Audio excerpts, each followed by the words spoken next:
'Twas the gala before Christmas, and all through the bay decorations were hung, and the feeling was gay.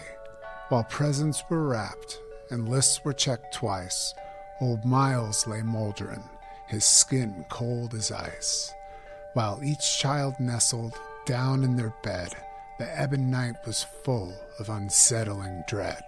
For an evil so old, from wither dark deep, born from the nightmares of death's fitful sleep, looms over this town with its lights all aglow, unspeakable horror mixed with fresh snow.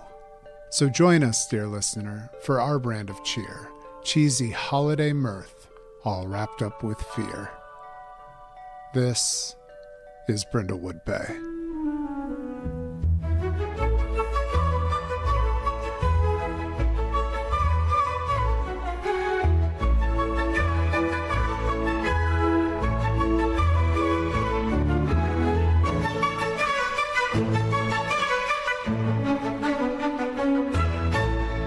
Welcome back to Jimmy Fame Presents Bonus Against the Machine, More Pod for Your Bod, sponsored by Charlie the Lizard Folks Chicken Emporium, more cluck for your buck. I am Zach. You normally don't hear from me first, and I am here with the rest of the Pod Against the Machine players. AKA the Gimme Gimmies. Hello. We all waved. Or they all waved, and now I know what it's like. So we are not playing Pathfinder today. We are, in fact, reaching across the TTRPG universe into a system that I have never even played before, but have been very obsessed with since I first heard about, Brindlewood Bay. So this is a cozy murder mystery style RPG that's based on the Powered by the Apocalypse system. It's created by Jason Cordova.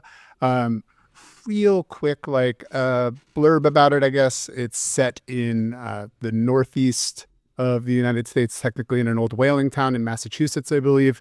It is a collection of women in their golden years who love mysteries, both reading them and solving them.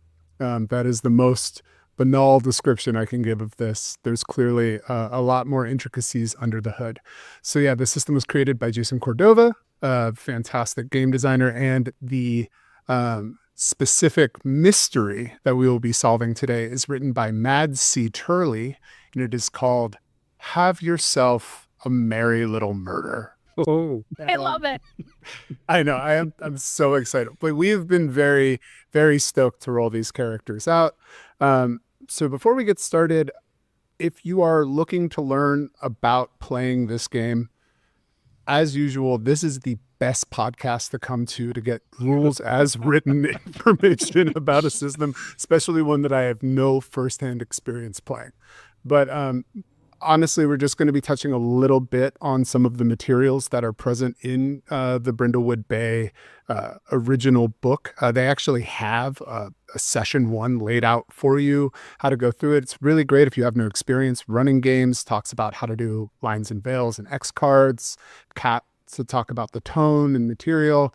But we're going to be jumping in more on the character creation side of that. That's not to discount that those things aren't useful. We've just been playing together for years now, and we know each other relatively well. That does not mean that you shouldn't ever engage in safety tools with your friends, but this is more in the interest of time, and I strongly encourage you to take a look at that book in general if you're interested in playing Brindlewood Bay.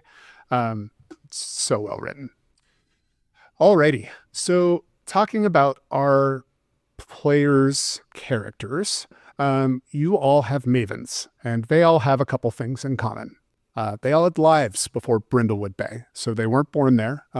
They lived long, rich lives, maybe careers, hobbies, goals, and dreams. Secondly, you've all been widowed at least once by a former partner, some more than others. And finally, you all adore the adventures of Amanda Delacourt, the globe-trotting, amateur yet effective sleuth protagonist of Robin Masterson's Gold Crown Mysteries. So much, in fact, that you've all created a little group, giving yourself the Murder Maven's moniker, and you meet in kind of that stuffy, lofted office at the Candlelight Booksellers in Brindlewood Bay. So what this means is you all already know each other. You love these books. You love each other. You spend a lot of time, at least weekly, hanging out, but often doing your cozy activities in cozy moves and cozy vignettes together. Because again, this game is not as much about mechanics, and there are some there, but about role-playing and about developing whole characters who are multifaceted and interesting. You've also solved a few murders in the past. And when I say solved a few murders, that might be a little generous. You've mostly meddled and muddled through, but you have, much like Jessica on Murder, She Wrote, which again, watch that show, just do it. Sometimes you just stumble into the right answer, and our mavens may be more lucky than others. So before we get into that business, we're going to meet our mavens. We're going to go around as I have you all in the Skype. And the first thing that we're going to go over is just those first 4 things that I had you throw inside of the Discord. Your name, your style, your cozy activity, and your maven move. Let's start with Izzy, maybe Mabel. Oh, okay. Let me pull up my moves. Oh no, dead air. It's fine. We can cut this out. It's the beauty of radio. We won't. Hi, I'm Izzy, and I'm playing Mabel Greencrest. Yes, Greencrest. You can call me maybe. All my friends do, and when I remind them enough times, I'm a former high school theater teacher. The art of the mind is very important to me. I moved out to Brindlewood after my dear Agnes passed, trying to chase down a train. I told her, no, Agnes, don't go, and she said, I'm going. And she went. What are the other things you need to know? Style. Your style. Yeah, your cozy activity and your maven move. Yes, of course, my style. I would call myself a moo-moo person. I'd love a moo-moo, a caftan, a shawl, drapey things of that sort. I've been known to snatch curtains right off the window and throw them over myself, as one does. I quite enjoy writing. I find it soothes the soul. My favorite thing to write is bad riddles. Of course, I don't think they're bad, but my friends tell me they are literally unsolvable and that I'm just speaking nonsense, which seems absurd to me. I don't know. If you can't answer a riddle, that seems like a you problem. Lastly, my maven move is Scarecrow, which we will learn about a bit more. I should read the thing. I will read the thing now because I enjoy doing so. At the beginning of each session, a stranger presses something into your hand or leaves something in a place where you find it. The keeper will tell you what it is. It functions as a clue, capital C, but isn't attached to any particular mystery. You can use it in the present mystery or save it for the future. I will assume we will be saving it for this mystery because it's a one-shot. That you know of? That I know of. Oh, God. Yeah, I am already, my face hurts already from like containing laughs with a weird grimace because just joy is relatively alien to me. So I am going to die by the end of this because your characters are all amazing. And yes, they 2 out of the 4 characters also chose maven moves that are like, haha, Zach, come up with something. So accordingly, our second maven who put the keeper back into the spotlight would be Sam. Want to tell us about Octavia? Yes, I will be playing as Octavia Henrietta Mortbeuf. Of course, the 6-time widowed Octavia Henrietta Mortbeuf, whose style is the iconic Alexis Carrington Colby. Now, I didn't know who Alexis Carrington Colby was until I saw the character sheet for this game, and I had a plan, and then I Googled this character, and I was like, the plan is in the garbage. This aesthetic is my aesthetic in real life now, in addition to in this game. Just Google her. I can't do it justice. The main thing is big hats, a lot of like bold color coordination and veils. I'm very excited about that. Dress like your husband could die at any time, really. Oh, yes. Anytime. And which, I mean, husbands are notorious for dying, That's what at they the do. drop of a hat. Ho, ho, ho. My cozy activity is, of course, beekeeping. I feel like my accent shifted, but that's fairly standard for me. And my maven move is the Dale Cooper. Add 1 to your sensitivity, max 3. At the beginning of each session, the keeper will give you a void clue in the form of a strange, unsettling dream you experience. No two mavens can have this move at the same time, of course. Now, Octavia has always felt a certain kinship with the world beyond the pale, which has only increased as each of her successive spouses have shuffled off this mortal coil. Nowadays, she enjoys catching up with said dead spouses via regular seances, and reading Gold Crown mysteries to her bees, and of course the ever-present search for a 7th spouse.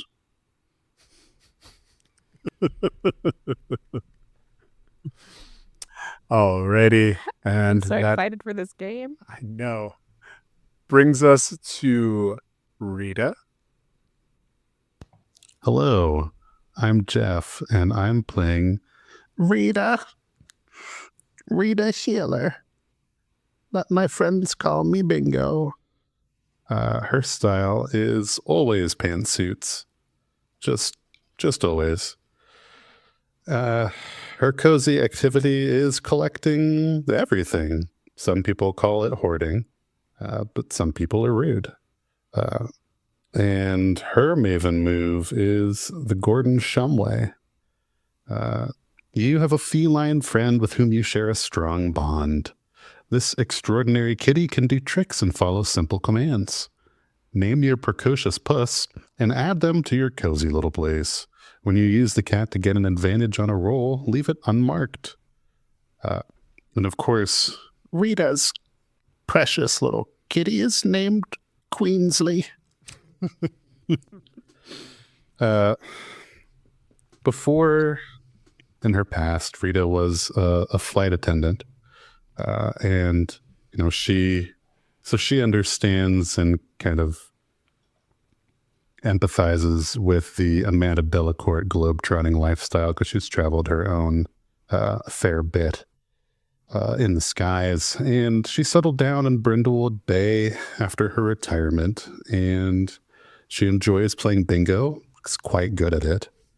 In fact, she's kept all of her winning bingo cards to prove it, if she can find them in the piles of all the other things she's collected. And she enjoys being nestled up with her precious Queensley, who is also quite good at hiding amongst the stacks of old newspapers when the mood strikes her. When she's not at the local bingo hall, she gets up to a little harmless mischief here and there. That's Rita. Fantastic. And then finally, Eloise. Eloise is twice widowed. Her previous husband was a gentleman named Randolph who died relatively recently, which caused her to decide to kind of move and start over and come to Brindlewood. Before that, she had been married to many years to a gentleman named Peter, who she fondly refers to as Mr. Chastain in constant stories that she always tells about him. She was an office worker for many years, lived a relatively boring life, but was always very active, took very good care of herself, which carries over into her particular maven move, which is the Tom Hansen. You can easily pass for someone much younger. If you're in a situation or environment where being younger is a benefit, your rolls are made with advantage. And as for her style, she chose one of the preset styles, which is all of the cardigans. She enjoys wearing just knit sweaters. She just loves them. She is very much a cardigan person, usually with maybe like a nice blouse and some slacks or some capris, nice sensible low-heeled shoes. And her cozy activity, she loves any type of like tabletop gaming, and not obviously our type of tabletop gaming, but Warhammer. chess, check. Yeah, she's very big into wargaming. In Grimdog feature, there's only Eloise. But chess, checkers, cribbage is especially a big favorite of hers. Probably her second favorite thing to do, aside from her weekly book clubs with the other three mavens, are her monthly cribbage games at the community center. And she's just pretty much living her best life here in Brindlewood. Well, that's our team. That's our crack team of mavens. And we've learned a little bit about them, but in true Powered by the Apocalypse form, we actually get to flesh them out a little bit more collectively. So we're going to be jumping into Cozy Little Places next. Jeff/Rita had a move that sort of touched on this a little bit. The Cozy Little Place is really designed to enforce and I mean, again, I'm driving this word into the ground, but I want you to feel cozy and comfortable, like there is a blanket of murder that you are just wrapped in this entire time. Episode title. Only just. And each one of these mavens' homes has a collection of various artifacts, keepsakes, knickknacks, tchotchkes that remind them of the lives they lived before Brindlewood Bay. And we, in this moment, get to go in a circle, and everybody but the maven in question, we get to tell them one thing that is inside of their cozy place. So we're going to be doing this in reverse. And I'll start so folks, the GM does participate, or keeper does participate in this, so people have an idea of what it kind of looks like. We're going to start with Eloise because they went last, so they'll go first. Now, Eloise, in your house, you have a Thigh Master, but not like a normal Thigh Master. They had a recall in 96 where almost all of the good ones went back.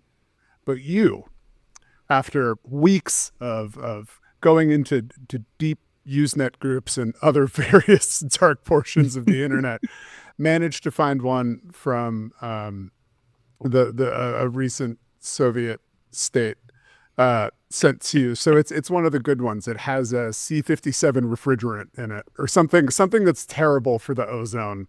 It has no reason to be in there, but you still have one because let's be real. Looking good is a little bit more important than that spinning green and blue ball out there. That's good.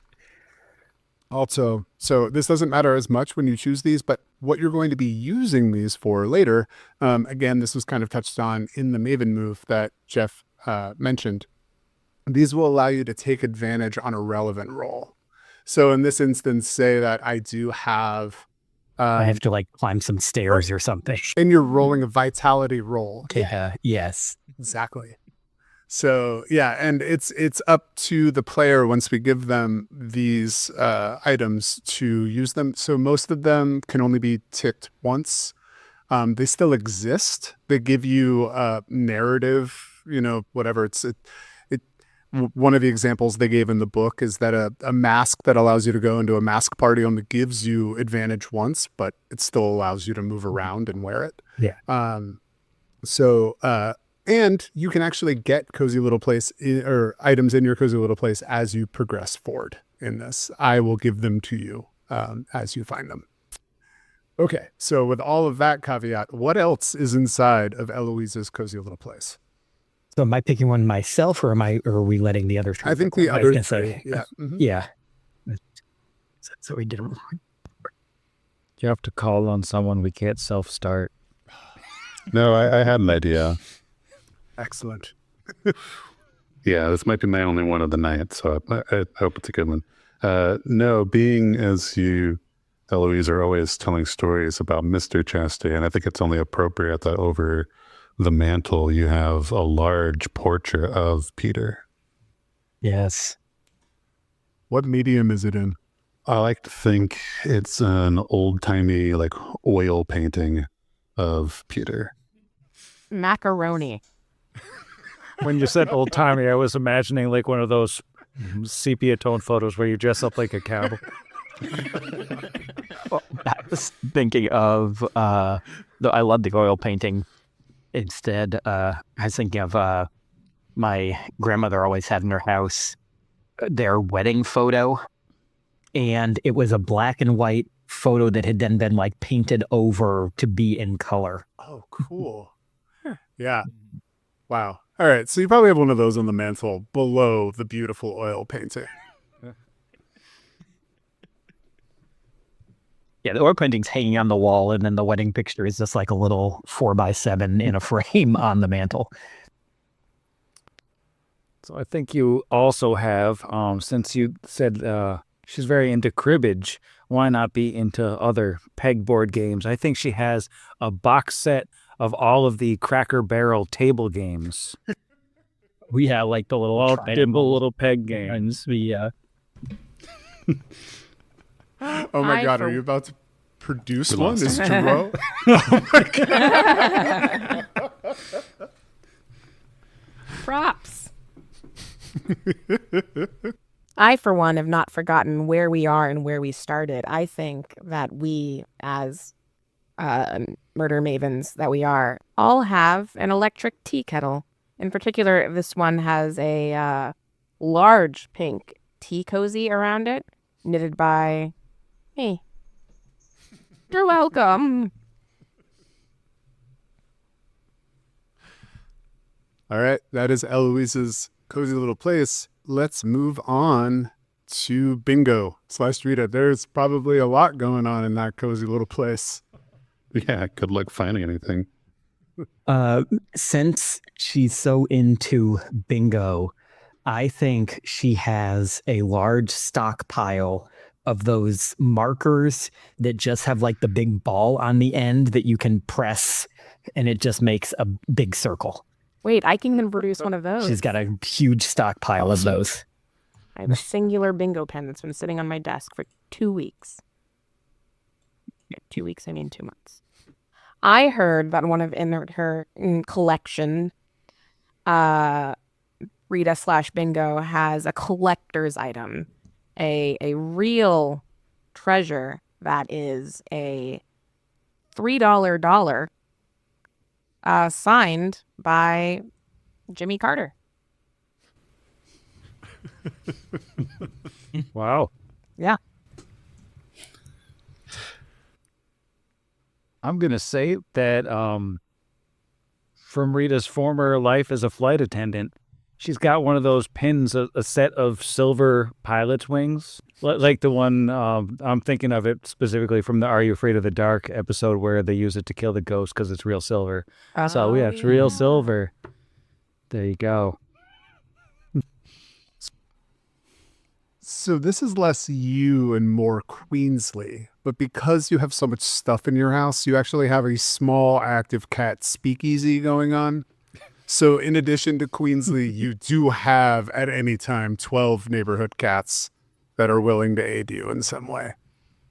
In little hats. Doing jazz. Doing jazz.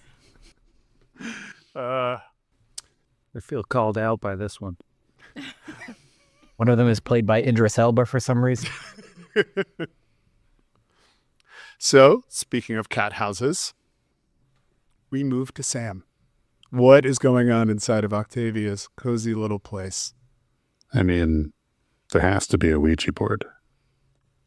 Oh, 100%. Yeah, I think, not to keep harping on your spookiness, but I think that you got really into, what is it called? Like water witching? Dowsing?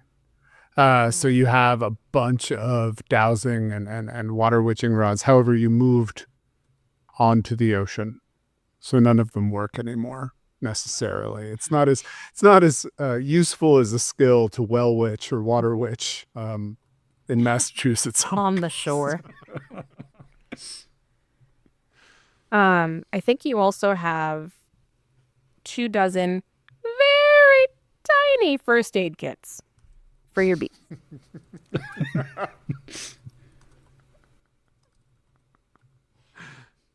I'm going to say she has like a deck of tarot cards as part of her thing. And for the folks at home, I just grabbed my several decks of tarot cards I have sitting in this room.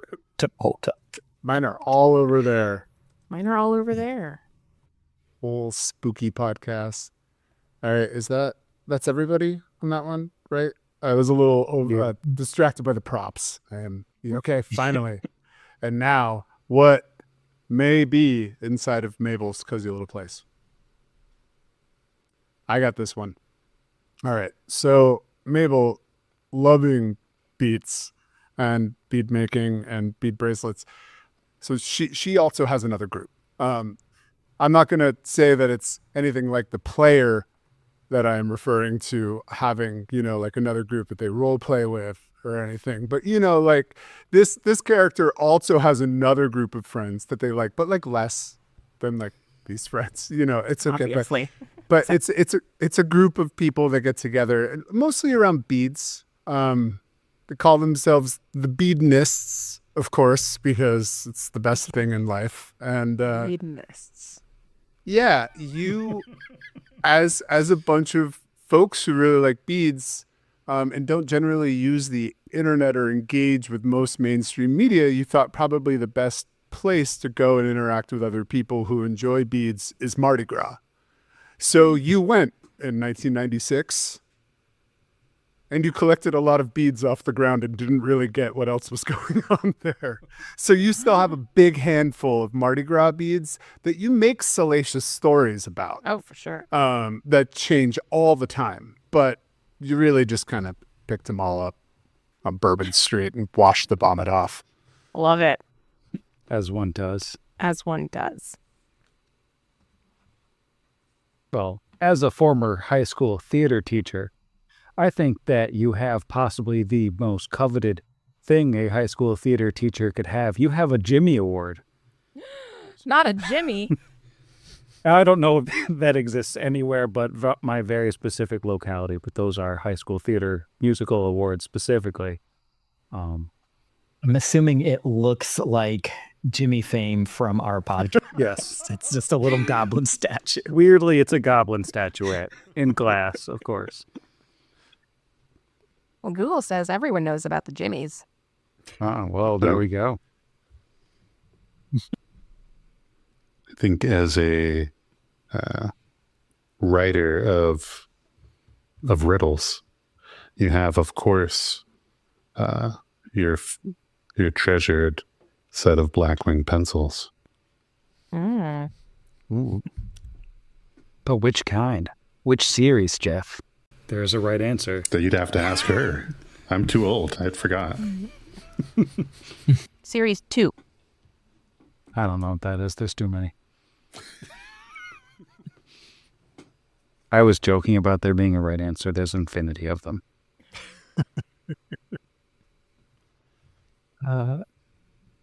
And I think I'm going to go with, I think you have like a massive collection of Guinness books that you've read through, and like all of the various weird records that are in them and like weird facts.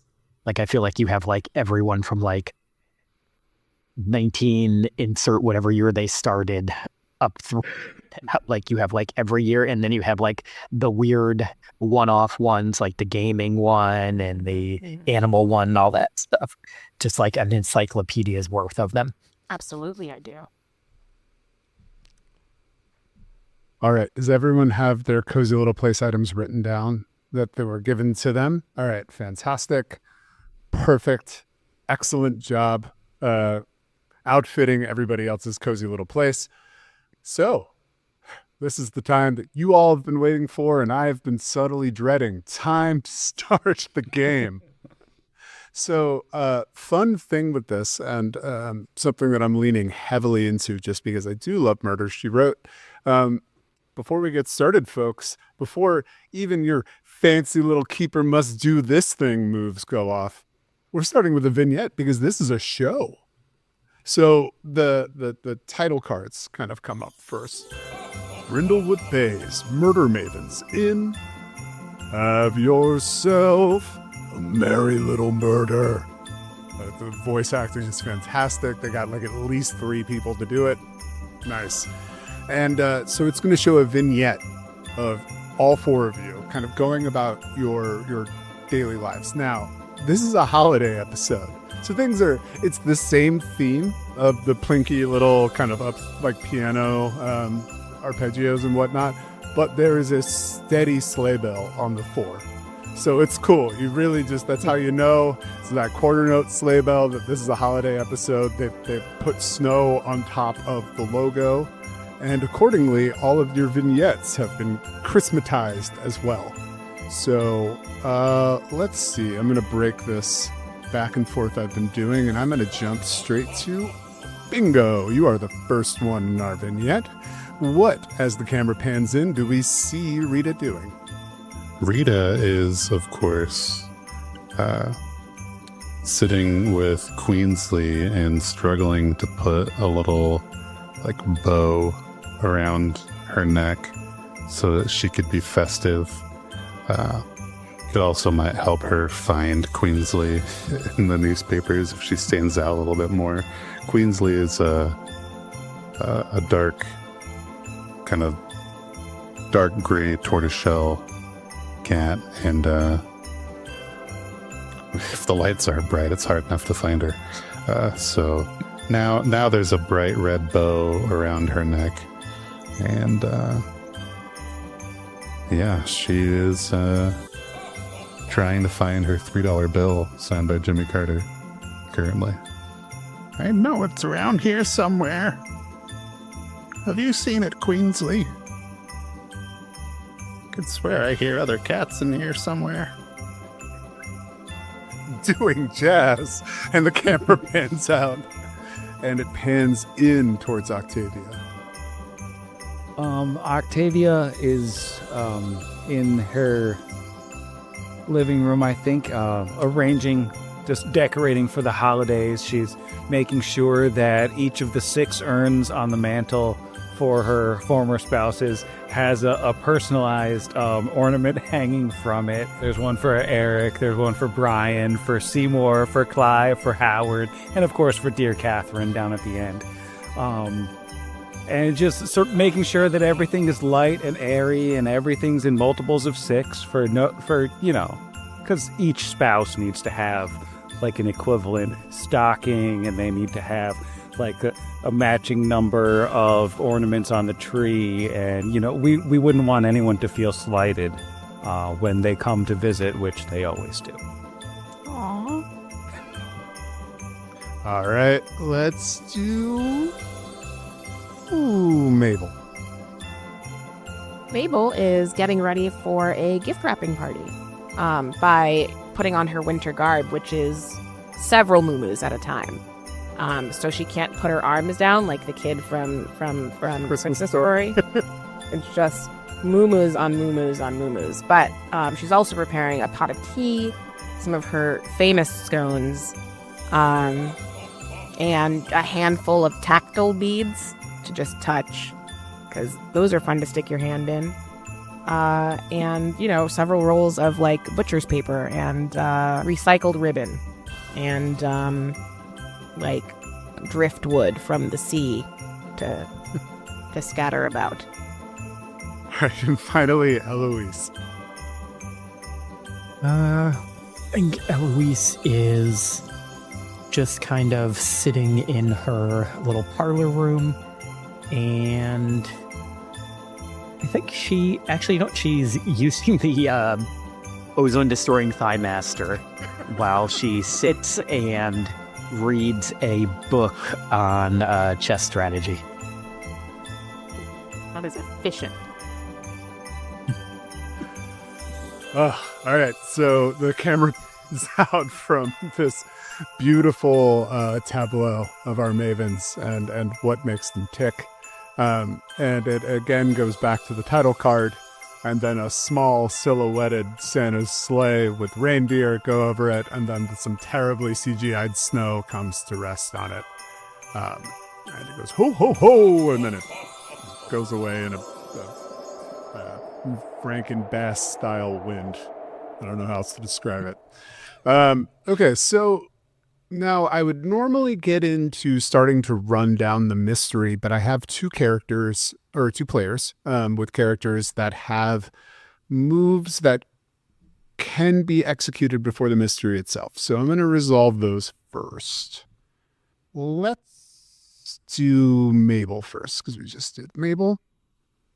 Mabel has Scarecrow, and as Izzy had mentioned before, that means a mysterious person basically secretes an item to you, either gives it to you, points you to it, that may be a clue in, well, really just this mystery, because we don't know if there's going to be a mystery tomorrow or in the future. Right, I know. Oh. I'm a poet. So you are all actually kind of just to tease a bit of this mystery. This mystery is happening during a week-long Christmas gala that just transforms Brindlewood Bay into your favorite holiday movie. Imagine Halloween Town, but it's Christmas Town. That's for my Halloween Town lovers out there. Okay, so everything is covered in Christmas. It's a little snowy, but there's a lot of artificial snow, mostly made from recycled Dunkin' Donuts styrofoam cups that they then use to just... What if we only like Halloween Town 2, Caliban's Revenge? Fair. So, yeah, you are out during the gala, and there is, it's perfect. It's one of those moments where people are bustling around. They have kind of packages with them. And they're sort of going to and fro.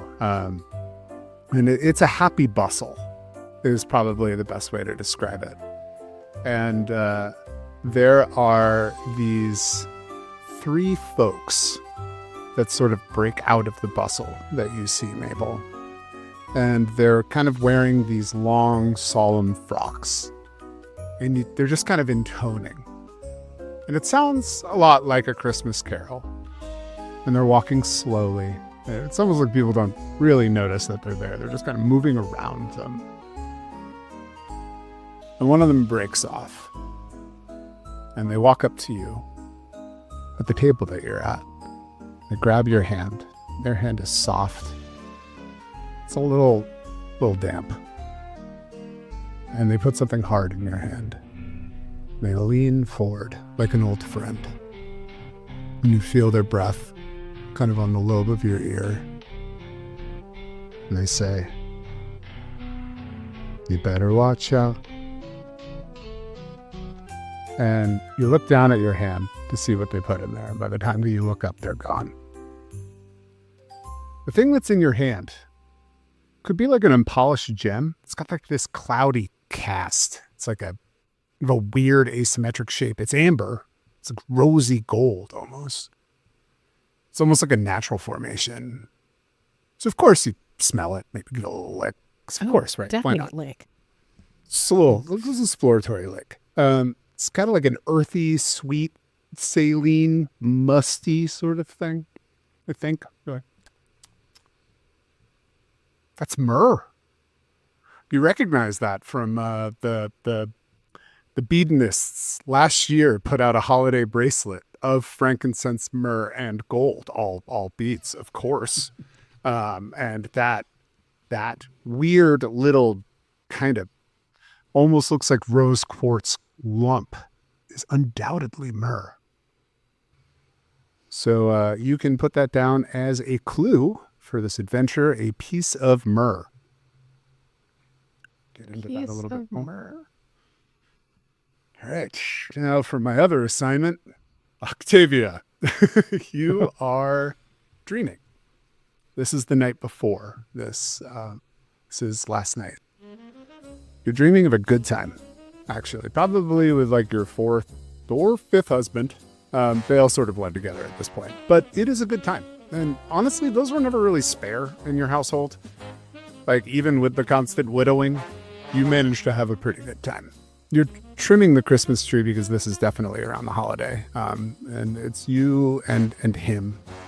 And You're singing on or listening to the radio and kind of singing along, and there are baubles and balls and tinsel and icicles and ribbon and lace, and there are these big packages under the tree of this dark purple wrapping with these like green ribbons that are just so beautiful. And then you start to get a little warm. And the song kind of skips. It slows down. And the room almost splits and then doubles and then gets warmer. Kind of comes back into focus. You look down at the big red ornament in your hand, and your gaze is returned by this wild eye, blinking this horizontal nictitating membrane. I don't know. Biologists write in. You drop it. You begin to lose your balance, realizing all of the glassy orbs on your tree have become, or maybe always were, eyes. The edges of your vision begin to fall out of focus and give way to this soft gray, like the edges of the sky before that snowstorm earlier today. And you've landed painfully on your back now. And the tree before you is a brutal spectacle of horror. Eyes twitching, oozing glittery golden pus, darting wild and furious, each jerky movement making the sound of a spasm of sleigh bells being dragged through mud. The ribbon is convulsing veins and tracts of organic material, the icicle ragged claws, the tinsel spurs of bone or horn. The room falls away entirely, and the horrific tree now stands on the beach of not your house, but Brindlewood Bay. And in front of them, in front of the tree, the presents rise now. They're not presents, they're figures, hooded in that deep dark purple, and they walk 2 by 2 by 2, around and around and around the tree. They're stoic, unmoving, gold and Grecian masks, glinting the light from the wild eye baubles. First there's a whisper, then a light intonation, then words, then maybe even protests, then shouts. And before you realize it, you hear an ear-splitting scream. Do you hear what I hear? And then you wake up. Okay, holiday, Christmas. Sky Metal. So, kicking off this adventure, we're the way that this kind of goes is I'm going to just sort of present the mystery. As I said, you are all in the midst of it's actually the inaugural day, the day that kicks off the Brindlewood Bay Christmas Gala. So, from that, we're going to jump into the mystery. Christmas is approaching, and that means it is time for the Great Holiday Gala. This year's gala is special because the venue, the Bel Canto Concert Hall, is celebrating its 50th anniversary. The Holly Stamp Card Company, which sponsors the gala, is making their mark with the banners and a display of limited edition keepsakes and ornaments that can only be found here. The gala fills this next week with choir, orchestra concerts, community dinners, board member functions, and then finally, the gala ball and a charity auction. Now, Celia Domingo wants to pamper her favorite great aunt, Mabel. Of course. Celia loves her Aunt Mabel. And she has given Mabel and her nice friends from that book club all access passes to the entire week, which means you can go anywhere and everywhere for this gala that basically sprawls the entire town of Brindlewood Bay. So this week-long gala has something for everyone.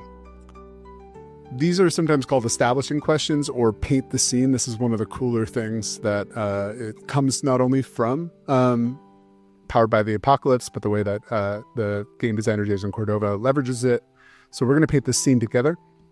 This week-long gala has something for everyone. What aspect of the gala do each of your mavens look forward to the most now that they have access to absolutely everything? I feel like I was born for this question. A real true fact about me, the player Izzy, is that I love Christmas and start listening to Christmas music in September and stop listening reluctantly in February. And it makes me so happy. I just got my tickets to the Dickens Fair, which is a thing and happens in California where people dress up and you go and you eat chestnuts and you be sad about the state of that one child from the Christmas, what is it? It's a Christmas Carol? Christmas Carol. Michael. Micro Michael.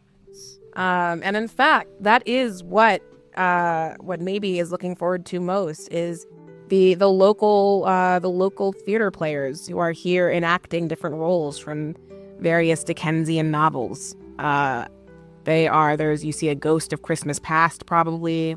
You see a Micro Michael and his brother, Tiny Thomas, legally distinct Tiny Thomas. Absolutely. And they're limping along together. They look real unwell. But they're spreading the good lore of like sharing and happiness and family and stuff. There's an occasional carol. You see Father Christmas. All of the local theater players are there in character. They will not break character for anything. You thought those guys guarding that tower of England or London were intense, but no, these people.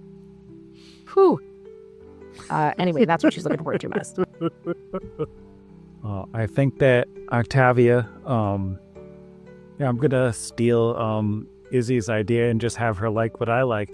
And Octavia is there specifically for every year it seems to get bigger, but all the residents of Brindlewood Bay and enthusiasts from all around the country bring in their ceramic Christmas decorations and curios that have been in their families for generations, and it's all just these really creepy Santas and these beady-eyed snowmen who, like, you can tell they're on like their third coat of paint, and like and it just like everything is whimsical and very fragile, and at the same time just like if it looks kind of scary if you look at it too closely, and you're like, they really put this around kids. But Octavia just delights in these slightly unhinged decorative displays.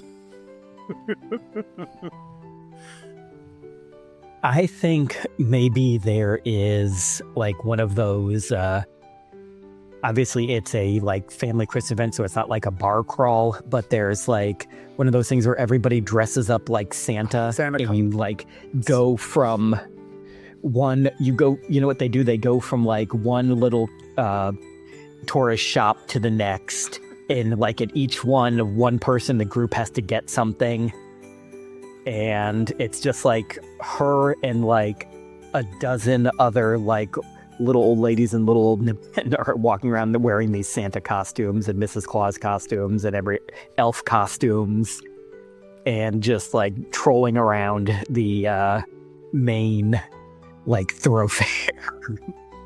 Love the idea of a tchotchke crawl. Ugh. It's good. This makes me so happy. I feel like it's Christmas. Well, that leaves Rita, and Rita is most looking forward to, you're going to think, probably like bingo now. No, in fact, she remembers fondly 3 years ago when she adopted Queensley at the Brindlewood Bay Christmas Gala pet adoption bazaar. And it's like a big last push before the holidays to get your loved ones their, new forever friends. And she just always likes to, she's not looking to get any more cats. She only has the one, obviously. But she just looks forward to seeing all the cute puppies and kittens and all the kids begging their parents, please, please. And it's just a sweet little furry fiesta. And we all look forward to that furry fiesta, Brindlewood Bay's Santa Claus, with a W, adopt the cat, Fantastic. Well, after you've all done your own Maven things a little bit, and you'll have chances to do them, you've all sort of converged around the inaugural kind of kickoff of the gala. And you also sort of wanted to meet up with Celia. You wanted to thank her, needlessly needle her with questions about her love life and all of the other things that you would do to one of your friends' kind of younger descendants. So Celia has invited you all to come to the thing that happens, Niles Nettie Northington's neighborly nighttime knock-off. So there is Niles Nettie Northington, who is not a character from this adventure. It's just currently serving out Nog.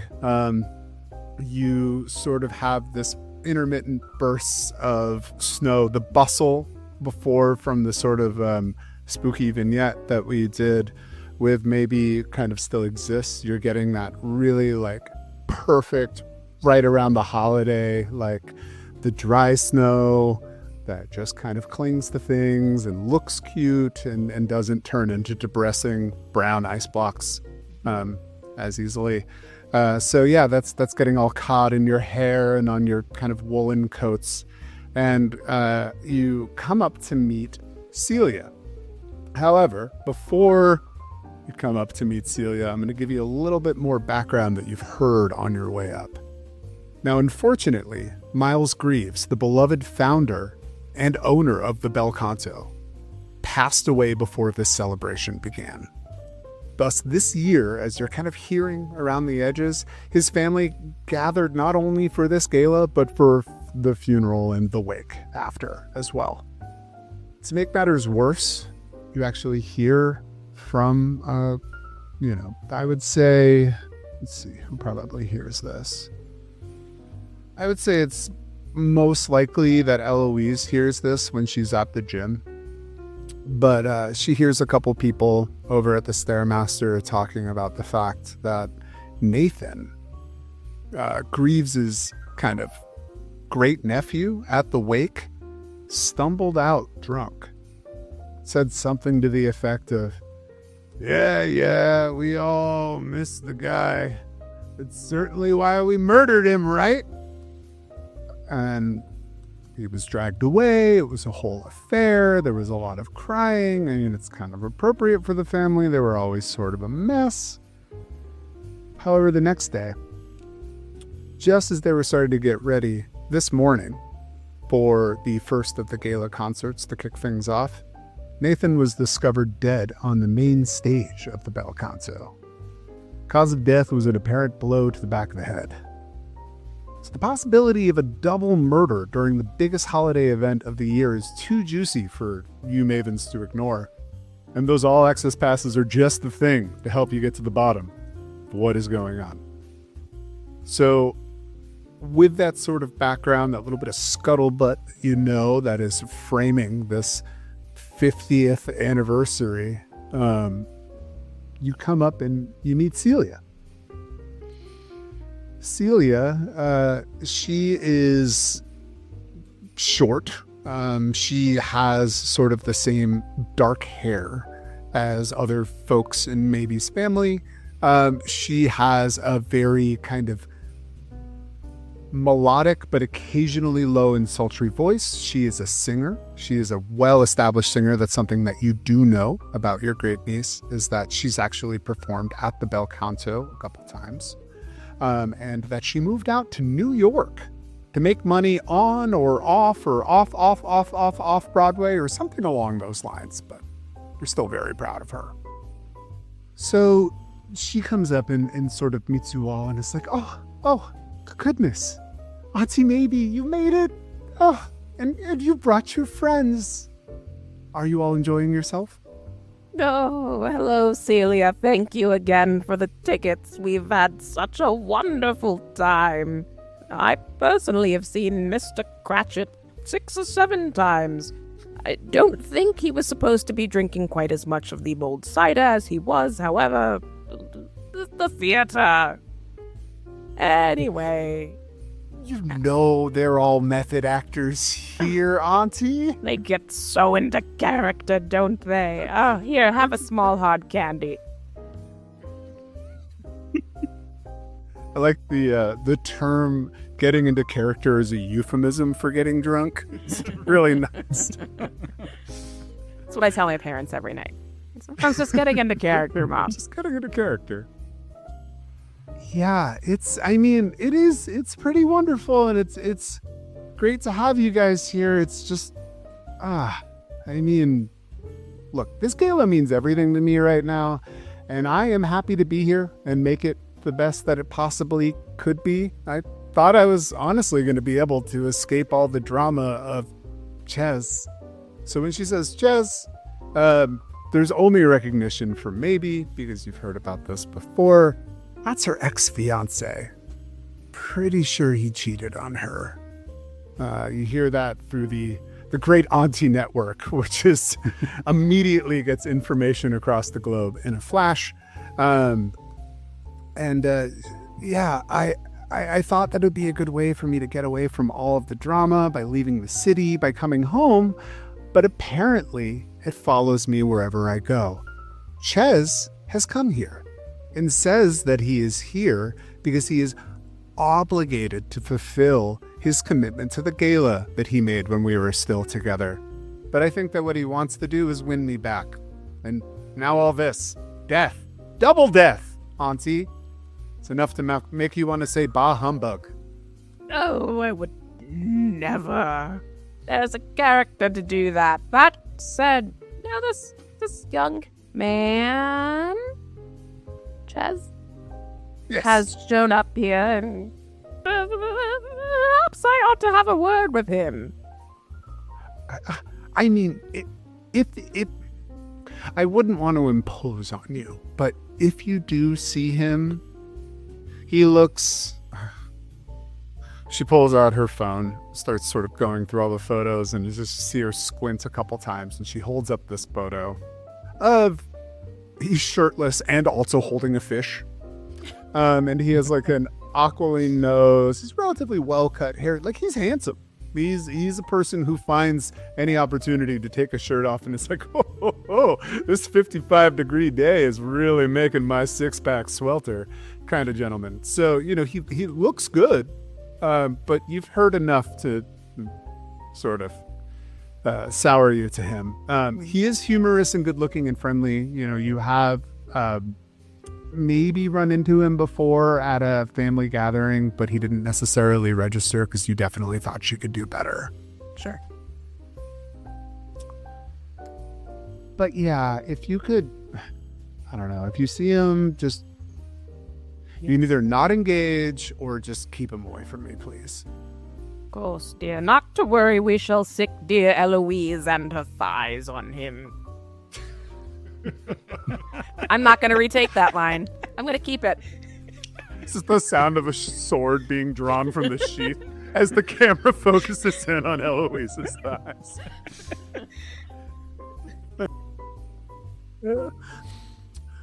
And Eloise says, Mr. Chastain always said that he would never, ever even look at another woman. And that's it. It's the entire story. For all this kind of like wedding and then everyone. Oh, that's so sweet. She puts her hand on your forearm. So I know you all love murder, and there are two going on, but really, I just want you to connect with the holiday season. I want you to do what you enjoy. So take your passes, have a good time. And I mean, if I guess you do get bored and want to talk about the murder, I'm here. And then with that, she smiles, winks at you, grabs a nog from Neddy Northington, and wanders off into the gala. So, there are a couple different ways that I can kind of present the next bits of information that you get. I am going to take a different tack. I am going to say that, one, I would strongly encourage you to acknowledge that this is not something that needs to be done in very short time. This isn't our Pathfinder game that has all happened in like 3 weeks in game. Days, nights, we have a whole week here, so things can kind of move a little fluid time-wise. And secondly, you haven't been explicitly asked to look into this murder, but I think the mention of both of these murders probably has got your collective hackles a raise. Now, Celia is definitely a scene that you can have and get a little bit more information from her, to learn a little bit more about, the wake. She is a friend of the family. I will say that she is a friend of the Greaves family. So she was there for both, she was there for Miles's funeral and the wake where Nathan had his outburst. But at the same time, you also see a couple distinctive people around you, sort of moving through the hustle and bustle. The first one that you do see is that aquiline-nosed, fish-holding, nearly shirtless all the time gentleman, just peeking his eyes over the hustle and bustle about 20 feet away. That is Ches Oppenferry, Celia's ex-fiance. You see him. Looks like he's trying to help out at a novel or one of those charity gift wrapping areas where you can bring things that you've purchased up to it and they'll box it up and wrap it for you. And he's getting completely smoked by other women of your comparable age and skill with papercraft. But they're all just, you're doing a good job. You're doing a good job. But you do see him sort of glancing over at Celia a little bit more. One that you may have seen a little bit before, because at least 2 of you have gone to the Bel Canto. Sam Cass, the managing director, always dresses up as Santa around this time. He's got that big bowl full of jelly kind of belly anyway, big white beard, boisterous voice. So you kind of hear some ho-ho-hos as he sort of wanders around. And yeah, that's sort of what you see for distinctive people in that general area that you're in. Now, the other thing to know is that there are a lot of other places that you can go as well inside of Brindlewood Bay. Not only is there this specific location that you are in, the Bel Canto Music Hall, but there is also inside of the concert hall itself, there's kind of smaller areas. There is the backstage at the Bel Canto.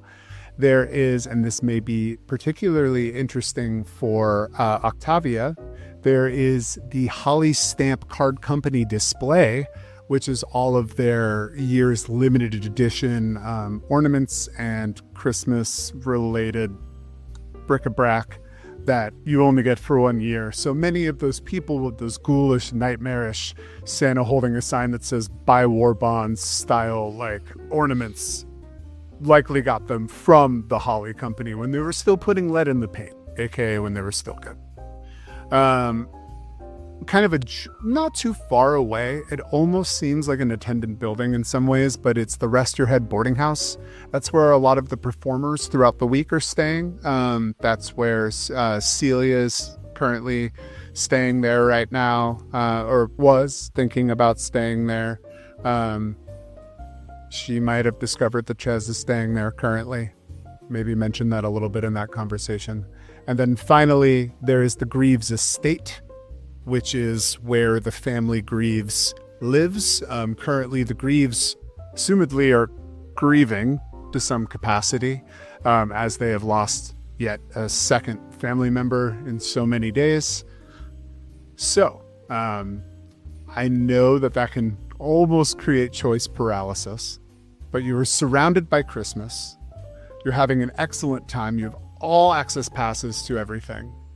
And one of the last things, this is the one system where splitting the party is highly recommended, because 4 mavens on 1 clue is too much. So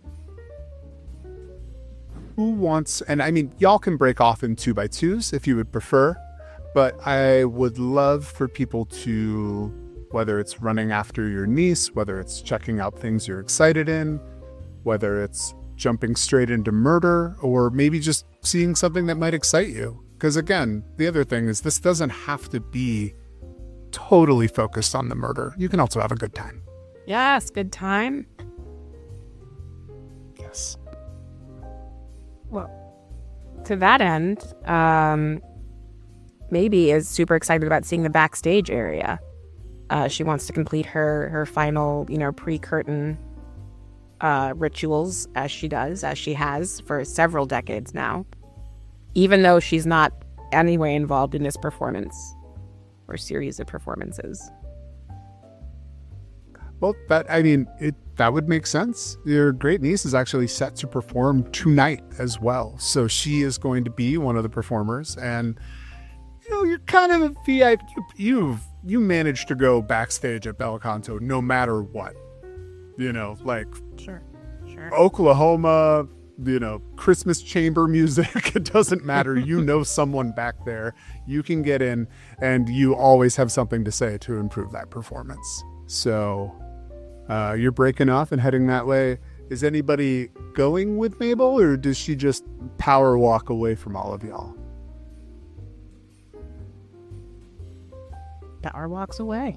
And in a flash of Christmas cheer, she disappears.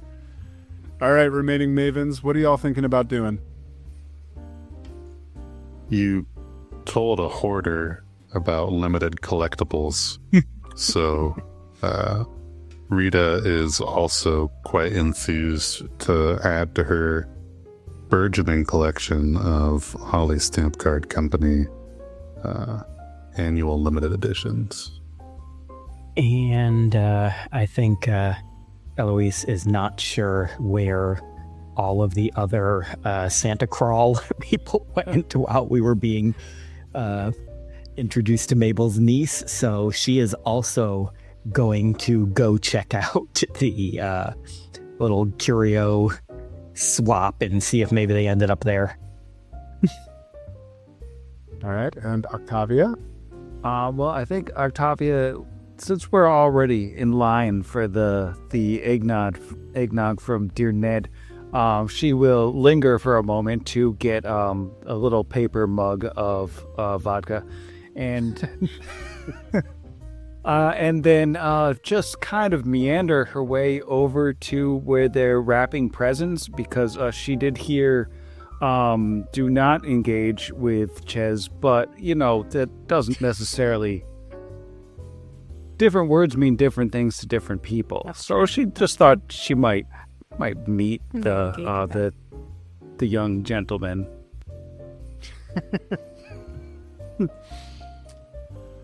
All right. Well, as our mavens head off to their first scenes in this adventure, have yourself a merry little murder,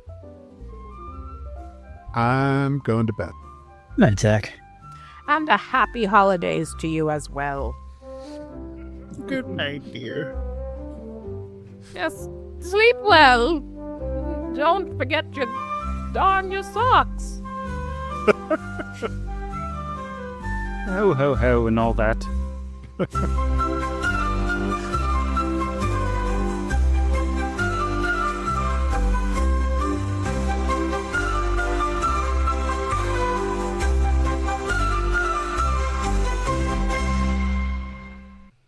I love this game. This is so fun. This is great. It's Christmas. We don't have to know rules to jog up walls. I'm having a great time. You sound great. Quiet. Yeah, seems like it. I love your dulcet tones.